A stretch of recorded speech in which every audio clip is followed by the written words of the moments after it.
Hi guys, welcome back to my channel. My name is Jemiah Rochelle, and today I'll be talking about my CNA experience and pretty much how I became a CNA. So I became a CNA last year, and CNA stands for Certified Nursing Assistant. So pretty much we go in and we do like the basic things like taking vital signs, patient advocacy or client advocacy is what they like to call it now. They don't like to call clients patients, they call them clients. We give bed baths, we take their vital signs, we feed them, we bathe them, and pretty much we just help them do their ADLs, which are their daily living activities pretty much. So the particular program that I went to lasted for 5 weeks, and then there was an extra week at the end that wasn't really mandatory, but it was highly encouraged. So the first 2 weeks we were in the classroom, and we had this book right here, which is the Nursing Assistants, a Basic Study Guide, and there were 16 step-by-step modules. So the index fell out because it's so old, but the different chapters or the different modules included being a nursing assistant, upholding resident rights, developing interpersonal skills, using good body mechanics, preventing/controlling infections, weighing and measuring, providing basic care, following care procedures, taking vital signs, following safety and emergency procedures, providing good nutrition, understanding long-term care, providing restorative care, managing information, dealing with death and dying, and then introducing home health care. So pretty much a CNA or a tech, which is what they're called in the hospital, majority of the time they work in like nursing homes, but you also see them in hospitals, and they may be at other places, but those are the only two that I'm really familiar with. And it also talked about home health care, so I guess they can provide home care as well, which is when they go to the client's home and they're their CNA while they're at their house. And at the end of each chapter we would take a test where we'll be graded. We would have to get a 100, I believe. Our instructor, she would, grade what you got and let you see what you did, and then of course you have to keep correcting your answer until you get it right. And if you need more than 2 chances, she will pretty much explain to you why the answer is what it is. We will go over it as a class just to make sure that everyone is clear about what the answer is, why the answer is what it is, and pretty much that just kind of sets you up so that you know why you're doing certain things when you get into your into the environment where you are being a CNA. Along with that, we had to we were supposed to become CPR certified, but for some reason we never got around to doing that. I don't know why, but yeah, we didn't do that. Now what did I need? I had to have my social security card, I had to get a flu shot, I believe we had to get a TB shot and bring in our immunization records just to make sure that we were up to date on everything that we needed. Actually, I know for sure that we had to get a TB shot. It was at the end of the program, I believe I ended up paying a little over $1,000 for my certification. The first time I took the test, I passed, which was amazing. And pretty much what you had to do was they give you 5 skills, I believe, that you have to perform, and then you have to do it in like 25 minutes or something like that. I should have looked that up before I did this. Here it is right here. So it's a written or oral examination and skills evaluation. This is the candidate book that we got. So it's Georgia Nurse Aid, and this changes from state to state, so whatever our requirements are may be different from the requirements in the state that you live in. And this tells you pretty much everything that you need to know, where you need to go, how to prepare, what to bring, when to check in, what happens on exam day, the written exam. So there is a written exam and there is an oral, or not oral exam, but pretty much it's the skills portion of it. So that's where I told you pick, they give you your skills and you have to perform those skills in a certain time frame, which that is what changes from state to state, and also how many skills you have to do. The written examination consists of 70 multiple choice questions written in English, and then the skills, okay, so I was right. You will be asked to perform 5 randomly selected nurse aid skills, and you will have 25 minutes to complete the 5 skills. I believe for my exam I had to do weight and height. I had to dang, y'all, I had to take blood pressure, y'all. That was the one that almost tripped me up because I was so nervous, like I was shaking. So if anyone knows how to do or knows how to take blood pressure, you have to be still because you have to listen. And I couldn't tell if it was my partner's heart that I was hearing or my own, because when I tell you my heart was beating through my chest, like I was so nervous. I have terrible test anxiety, so even if I know how to perform the skill, I'm extremely nervous, and that could cause me to like mess up and do something wrong because I'm freaking out. Like I'm nervous as crap.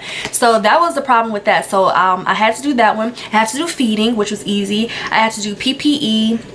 Of course, hand washing. So yeah, everyone has to do hand washing. So hand washing, height and weight, blood pressure, PPE, and feeding. Those were my 5 skills. So those were super easy skills. The hardest one was blood pressure, and like I said, it was because I was extremely nervous. So I did pretty well with the written, the class portion of it. I did really well with that. So my particular program was a weekend program, so it was 5 weeks. It was weekend, so Saturday and Sunday. And so like I said, the first 2 weeks we spent that time in class where we would go over the chapters, read the chapters, discuss them. Then we took an exam at the end of each chapter just to make sure that we understood the information. But then after that, we had to go to clinicals. And my clinical instructor, she was not the nicest lady. She was very, I won't say she was very mean or like rude, but she was very like cutthroat. And I asked a lot of questions and she would get so annoyed with me. Like, honestly, I thought she was mean. I'm not even gonna lie. I thought she was mean. I'm not gonna say she is mean, but I thought she was mean. And it made me not even want to ask her questions. Like, it just wasn't the greatest experience for me, but I did it. So I did well with that. But with clinicals, so of course you have to wear your scrubs. These weren't the exact scrubs that I had, but it took a while for us to get our scrubs, so I had to wear these until my actual scrubs came in. And then you have a name badge that you have to wear, because anybody can walk into a facility and claim that they're a nurse and start performing care on patients, but you can't do that. So you have to have proper identification in order to do that. Now, when they gave us our scrubs, they were in a plastic, they were in plastic. And I didn't realize that our badge, our name badge, was clipped onto that bag. And so the first day, y'all, I showed up with my scrubs on. You have to have a watch because that's how you take your vital signs, like your respirations and all that. So I show up, no badge. And she's like, "Where's your badge?" And I'm like, "Oh, I didn't get a badge. I thought you were going to give them to us here." And then I look around and other people have their badge and I don't have mine. So I'm like, did I miss something? Like, what happened?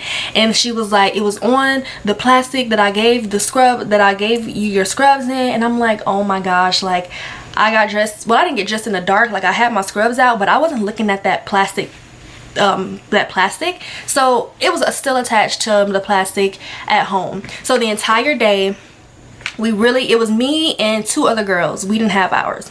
and we literally got a little index, no, we actually got some copy paper, folded it up, wrote our name on it, and then got a safety pin and clipped it to us. But of course that's not a badge, so we couldn't really use that. So she was like pissed about that. She was so pissed. She was like, that is not what we do, that is not our reputation, y'all are gonna mess up our reputation coming in here unprepared. And I was just like, oh my gosh, I'm gonna fail.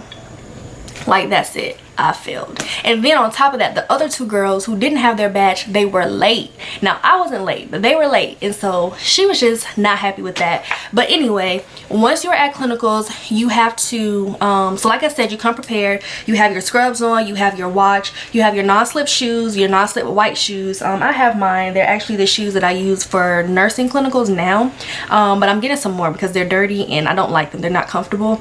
But you have those, your hair back out of your face. You can only wear stud earrings in one hole. No nails, no nail polish, nothing like that. So pretty much you have to look like this for the most part. My hair was just up in a puff, or I would have like 2 braids going to the back. Right now I just have this in the back. But so that's how you have to come prepared. And then you get patients or clients and you perform your skills, and now you have to get checked off. So she has to see you do your feeding, she has to see you do your bed bath, she has to see you clothe your client, she has to see you you know, just do certain things. Now CNAs, they do not administer medications at all, so we didn't have to do that. We just had to do basic care.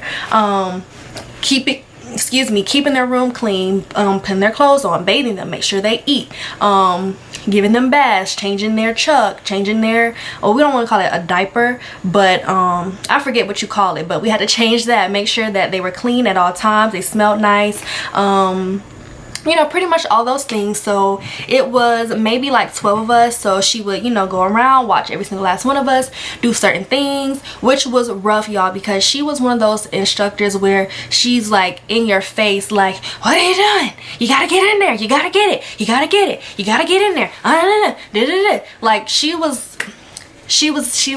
the military, and you can tell for sure. So it was very nerve-wracking and very intimidating, but we survived. So we had to do that 3 times because she has to check off everybody. You're not going to get that done in one sitting. And I believe we were there for 8 hours every day. And our classes were, this at 7:30 to 15:30, but it was actually taken back, I believe. No, it was from 7:30 to 3:30, but then when we had clinicals, that was earlier. That was from 6:30 to 3:30. But yeah, so that was that aspect of it.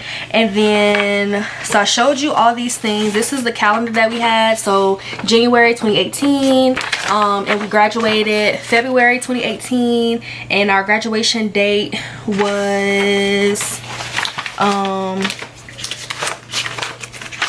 it was in February. It was February something. Oh, I have it right here.